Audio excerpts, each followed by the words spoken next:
Jeremias 24.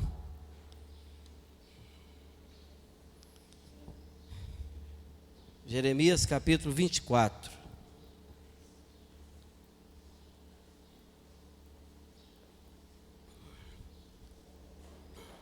A partir do versículo 1.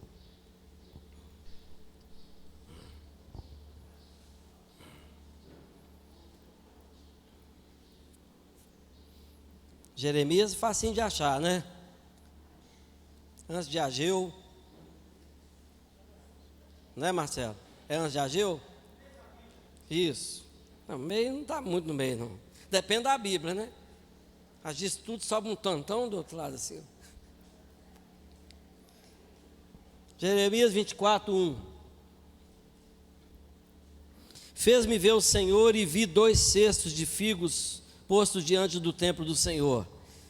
Depois que Nabucodonosor, rei da Babilônia, levou em cativeiro Jeconias, filho de Joaquim, rei de Judá, e os príncipes de Judá, e os artifícios, e os ferreiros de Jerusalém, e os trouxe à Babilônia.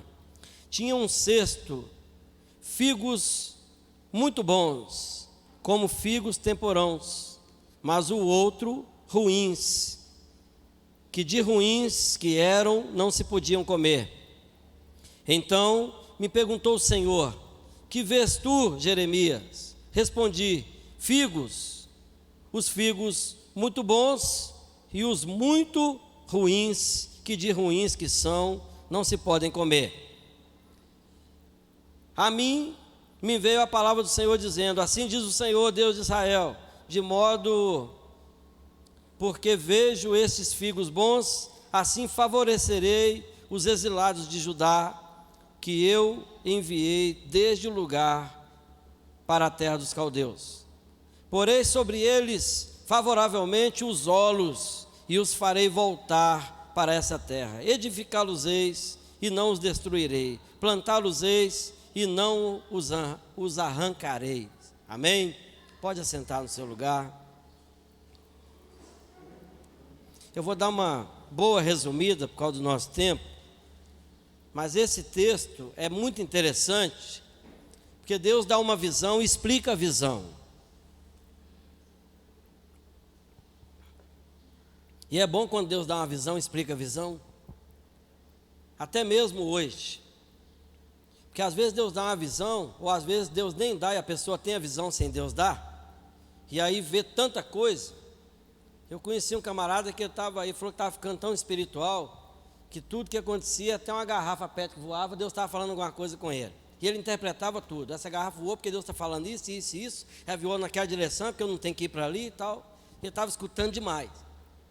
Mas aqui Deus falou e explicou o que ele estava falando. Deus deu a visão dos figos, do cesto com figos bons e figos ruins. E aí Deus explicou: vou te explicar o que é isso aí, o que você está vendo? Ele falou assim: eu estou vendo figos bons e figos ruins.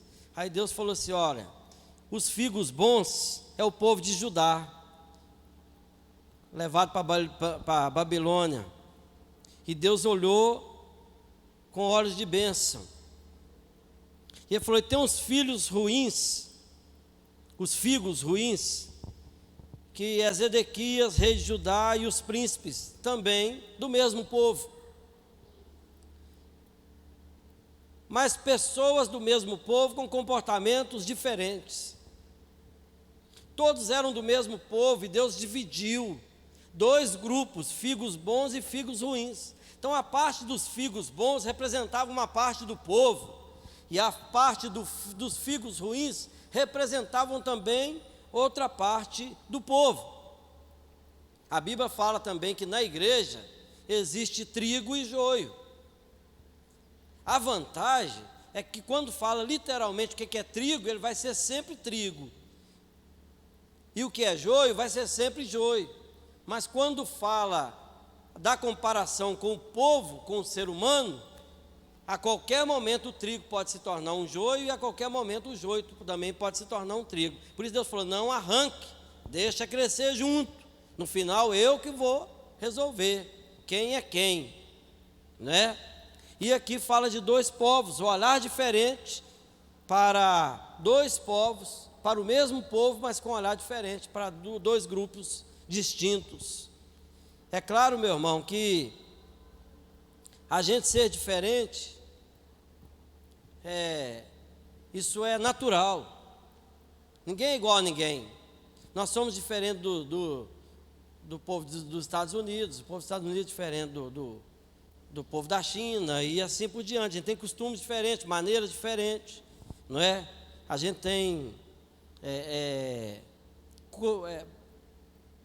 come coisas diferentes, né? Tem um clima diferente, isso aí é normal. Mas o problema que Deus condena aqui, na diferença deles entre um povo e outro, porque o que levou Deus a condenar um grupo e abençoar o outro, não é costume, não é maneira, não é personalidade. A gente é diferente, um é calmo, o outro é mais estressado, não é? Um é fleumático, o outro já é mais nervoso. Então, não é disso que Deus estava falando, Deus estava falando de comportamento. Nós precisamos observar o nosso comportamento para que nós possamos também atrair um olhar de Deus abençoador para a nossa vida. Porque se o nosso comportamento não colaborar, Deus também vai olhar para a gente como figos maus, como figos ruins. E dependendo do seu comportamento, Deus vai olhar para você como figos bons. Tem uma palavra de Deus para a nossa vida, que diz assim: se eu tiver, o próprio Deus falando, se eu tiver ordenado uma bênção para uma pessoa ou um povo, e essa pessoa ou este povo se desviar dos meus caminhos, não obedecer a minha palavra, eu vou me arrepender da bênção que eu ordenei e vou mandar maldição. Olha a palavra de Deus. Mas se eu tiver ordenado uma maldição para uma pessoa ou um povo que estiver fora do meu caminho, e ele se arrepender, se humilhar e consertar diante de mim, eu vou me arrepender da maldição e vou enviar a bênção. Meu irmão, isso quer dizer o seguinte: a nossa atitude pode mudar tudo na nossa vida. Deus só quer a nossa atitude. O nosso comportamento é observado a todo tempo. E a gente vê na Bíblia toda pessoas do mesmo povo, pessoas que têm a promessa, também sendo vistas com um olhar diferente de Deus. Porque tem gente que pensa assim: sou evangélico, sou membro de uma igreja, eu sou da igreja batista, eu sou da assembleia, eu sou da presbiteriana, então eu estou garantido, eu faço parte do povo de Deus. Mas dentro desse povo, Deus olha como figos bons e figos ruins. Não basta ter uma carteirinha de membro, não basta você estar arrolado ao rol de membro da igreja, não basta passar por uma consagração e concluir um seminário, não basta ter um título de pastor, ou de presbítero, ou de diácono, ou de liderança. Não basta, você tem que ter vida com Deus. Você tem que estar com a vida no altar do Senhor. E a gente vê alguns exemplos de pessoas do mesmo povo tendo uma visão de Deus diferente. Geazi e Eliseu é um grande exemplo. Porque Eliseu era servo de Deus, servia o Deus de Israel. Eliseu era um homem abençoado. Geazi não servia outro Deus, Geazi também servia a Deus, andava com Eliseu, servia o mesmo Deus, congregava do mesmo jeito, ia nas mesmas reuniões, frequentava a mesma escola de profeta, falava com o mesmo Deus, fazia tudo igual.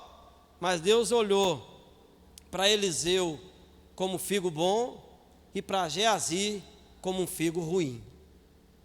Porque na hora da provação que colocou dinheiro na frente dele, na hora da provação que vieram os reis, ele viu o ouro e tudo, falou: gente, o que tem?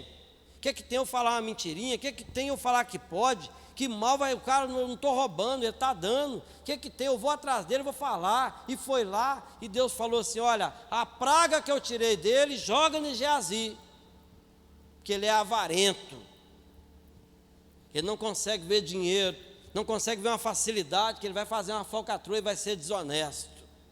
gente do mesmo povo, mas que foi visto como figo ruim, porque não passou pela prova. Será, meu irmão, que a gente é uma bênção, né? Vem para o altar, ora em língua, rodopia, pula, prega, faz o que for, mas na hora da tentação a gente não aguenta? E aí Deus olha a gente como figo bom ou como figo ruim? Jacó e Esaú foi a mesma coisa, irmãos, filhos do mesmo pai, herdeiros da mesma promessa, portadores da mesma bênção, não é? Com direito à mesma herança, receberam a mesma educação, o mesmo ensinamento, e um respeitava as coisas espirituais. Falou, basta uma palavra você liberar, basta você declarar aí no mundo espiritual que a bênção da primogenitura é minha. Ele acreditava, o outro falou, que eu declaro o que for, não creio nessas coisas. Um tinha fé e o outro não. Aí Deus viu um como figo bom e o outro figo ruim. Aí vai lá no Novo Testamento, está escrito, e Deus amou Jacó, mas se aborreceu de Esaú. Gente da mesma igreja, que senta no mesmo lugar, às vezes até se destaca mais, às vezes até faz uso do microfone com mais frequência, mas às vezes é figo ruim, e às vezes está sentado aí, nunca pegou no microfone, e Deus vai falar, esse é figo bom, tem fé, me honra, não se deixa, não se curva. Nós vemos duas mulheres que chegaram diante de Salomão, e aí Salomão, até falei isso aqui outro dia, Salomão falou assim, as duas disputando, falou, o filho é meu, porque o filho de uma tinha morrido, e elas estavam disputando o que estava vivo, uma falou, esse filho é meu, a outra falou, não, ele é meu, uma das duas estava mentindo. Aí Salomão apela e fala assim, olha, vou descobrir o que é figo bom, o que é figo ruim, racha a criança no meio, dá metade para cada uma gritou, não, o filho é dela mesmo, pode ficar para ela mesmo, não mata não, pode deixar ela ser a mãe. Aí Salomão falou assim, essa aqui é figo bom, essa aqui tem amor. A outra falou, pode matar mesmo, isso mesmo, mata. Amor. Meu irmão, Deus vai nos provar, Deus vai nos colocar na prova, porque ali, essa prova que Salomão fez, ele falou assim, a verdade vai aparecer, e Deus, meu irmão, trabalha na verdade, na sinceridade, e o sistema que Salomão criou ali, foi simplesmente para trazer a verdade à tona, e Deus também sempre vai trazer a verdade à tona, e aonde tiver a verdade, Deus vai abençoar. Figo bom sempre está com a verdade, meu irmão. Às vezes a gente está em situações difíceis, porque às vezes tem um parente nosso, às vezes tem um filho nosso, tem a esposa, tem o marido, que está numa contenda, e ela está errada, e a gente tem que ser verdadeiro e falar, não, você está errado, o outro está certo, e ficar às vezes contra, mas é assim mesmo que Deus abençoa. Deus abençoa não é quem tem partidarismo, é quem está com a verdade, quem vive na verdade. No Novo Testamento tem uma parábola, e eu já vou encerrar. Tem uma parábola que fala que o dono o agricultor, o fazendeiro, convocou o pessoal para ir trabalhar. E aí, teve um que falou assim, estou lá, conta comigo. E ele ficou feliz com aquele camarada. E o outro falou assim, não vai dar para mim. No momento ele ficou triste com aquele. Por quê? Quando a gente precisa de alguma coisa, de um favor, de uma ajuda, quando a gente precisa contar com alguém, você quer escutar sim ou não? Você quer escutar sim, não é verdade? Mas aí, quando chegou na hora do vamos ver mesmo, na hora lá de pegar na enxada, O que falou, conta comigo, deixa comigo, não apareceu. E o que falou, para mim não dá não, chegou lá e apareceu. Falou, ó, não dava para mim não, mas eu dei um jeitinho lá, eu tinha um compromisso, mas eu corri atrás, eu esforcei, Deus acabou dando para mim vir, eu estou aqui. Aí o texto fala, aquele ali foi aprovado. Porque tem gente que fala muito e não faz nada. E tem gente que às vezes até evita de prometer, porque sabe que a palavra dele diante de Deus tem peso, mas ele corre atrás e ele esforça, e ele sempre comparece. Esse que é o figo bom, é aquele que Deus fala, esse eu posso contar com ele. Mesmo ele estando em dificuldade, vendo que talvez não poderia vir, ele vai se esforçar. E eu sei, se ele puder, eu vou poder contar com ele lá. Figo bom. Meu irmão, que Deus possa, nessa manhã, contemplar cada um de nós e encontrar aqui figos bons, que ele pode contar com ele, que vive na verdade, que não é avarento, que o diabo, mesmo colocando tentação na frente dele, mesmo colocando, ele sempre vai falar, Deus não agrada, ele sempre vai falar não para o diabo e sim para Deus, e Deus vai falar assim, esse é figo bom, e sobre esse eu vou derramar a minha bênção. É aí que Deus ordena a bênção. Amém? Vamos ficar de pé. Nosso tempo está encerrado, mas que Deus continue falando no seu coração. Amém? Logo mais teremos o culto 19 horas. Você que está em casa, não veio de manhã, vem à noite participar conosco, que vai ser uma bênção também em nome de Jesus. Amém? Deus, obrigado por essa manhã, por esse tempo tão apertado, mas com a bênção do Senhor sobre a nossa vida. Que o Senhor possa abençoar de uma forma poderosa. Abençoa o almoço, abençoa o restante de domingo, abençoa o decorrer da semana de cada um dos nossos irmãos, que possam voltar para sua casa em paz, que tenha uma semana de vitória, de bênção. O Senhor repreenda, Pai, o inimigo, toda cilada, todo dardo inflamado. Pai, tudo que não é do Senhor seja repreendido, mas que a bênção do Senhor seja sobre cada lar representado. Nos leve em paz debaixo das poderosas mãos do Senhor e nos dá a tua bênção em nome de Jesus. Que o amor de Deus Pai, a graça do nosso Senhor e Salvador Jesus Cristo e as consolações eternas do Espírito Santo do Senhor seja com todos nós, em nome de Jesus. Amém.